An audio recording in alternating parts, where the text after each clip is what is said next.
tanpa mengikuti protokol kesehatan. Karena kami cuma animasi. Nosa ini mempersembahkan Breaking News. Selamat datang di Breaking News. Pada dini hari tanggal 19 Februari kemarin, jutaan orang di seluruh dunia menyaksikan pendaratan sebuah robot penjelajah milik NASA yang dinamai Perseverance di permukaan planet Mars. Perseverance merupakan robot penjelajah atau rover yang dikirimkan ke Mars dalam rangka misi Mars 2020 yang bertujuan untuk mencari keberadaan air di bawah permukaan Mars, serta mencari keberadaan tanda-tanda kehidupan yang mungkin ada di Mars pada jutaan tahun yang lalu.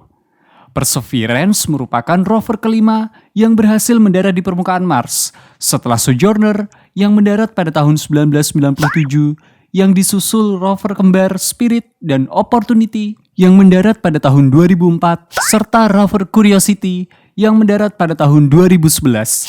Meskipun bukan merupakan pendaratan rover Mars pertama, tapi proses pendaratan Perseverance di Mars yang ditayangkan secara langsung oleh berbagai media serta bisa ditonton secara live melalui kanal sosial media NASA sukses menyedot perhatian lebih dari 2 juta orang penonton dari seluruh dunia.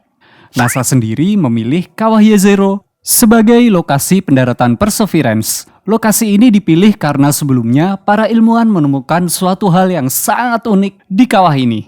Awalnya pada tahun 2008, satelit Mars Reconnaissance Orbiter berhasil memetakan Kawahiya Zero dengan radar penembus tanah dan kamera multispektrum yang membuat Mars Reconnaissance Orbiter bisa menganalisis komponen mineral di permukaan Kawahiya Zero dari orbitnya.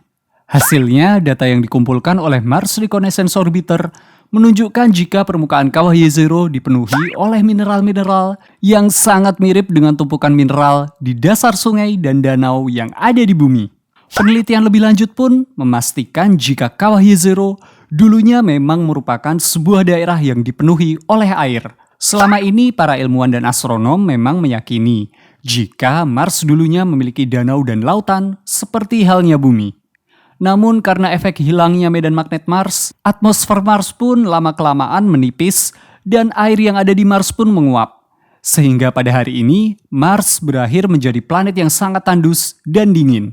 Harapannya dengan mengirimkan Perseverance ke Kawahiya Zero, para ilmuwan bisa mendapatkan sampel endapan material yang mungkin saja menyimpan tanda-tanda kehidupan lampau yang eksis di Mars ketika planet ini masih memiliki danau dan laut. Untuk mendukung pencarian sampel kehidupan ini, Perseverance dilengkapi dengan alat pengebor dan radar yang bisa menembus permukaan tanah Mars untuk menemukan konsentrasi es yang mungkin saja terdapat di bawah permukaan Kawahiya Zero. Nantinya Perseverance bisa menganalisis sampel tanah ini dengan peralatan yang tersimpan di badannya dan kemudian mengirimkan hasil penelitiannya ke bumi. Perseverance juga membawa sebuah drone helikopter mini yang dinamai Ingenuity. Drone ini nantinya akan digunakan untuk mengeksplorasi permukaan Mars dari udara.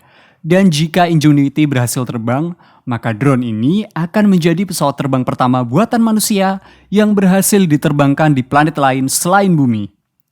Pendaratan Perseverance di Mars juga menjadi babak pembuka bagi eksplorasi Mars di masa depan. Karena Perseverance membawa sebuah instrumen yang disebut dengan MOXIE. Alat ini menyedot karbon dioksida yang ada di udara Mars dan mengubah karbon dioksida tersebut menjadi oksigen yang bisa dihirup oleh manusia. Jika eksperimen MOXIE berhasil, maka kedepannya alat ini bisa digunakan untuk membuat oksigen yang dibutuhkan oleh habitat manusia. Sampel-sampel tanah Mars yang berhasil dibor oleh Perseverance juga akan dikumpulkan di satu titik dan nantinya pada tahun 2026, NASA yang bekerja sama dengan Badan Antariksa Eropa atau ESA rencananya akan meluncurkan sebuah rover untuk mengambil sampel tanah ini dan mengirim sampel tersebut ke bumi. Misi-misi Mars di masa depan juga bisa dilakukan dengan kolaborasi antara badan antariksa milik negara seperti NASA dan ESA dengan berbagai perusahaan swasta seperti Blue Origin dan SpaceX yang juga berambisi untuk mengirimkan wahana antariksa mereka ke planet Mars sebelum tahun 2030.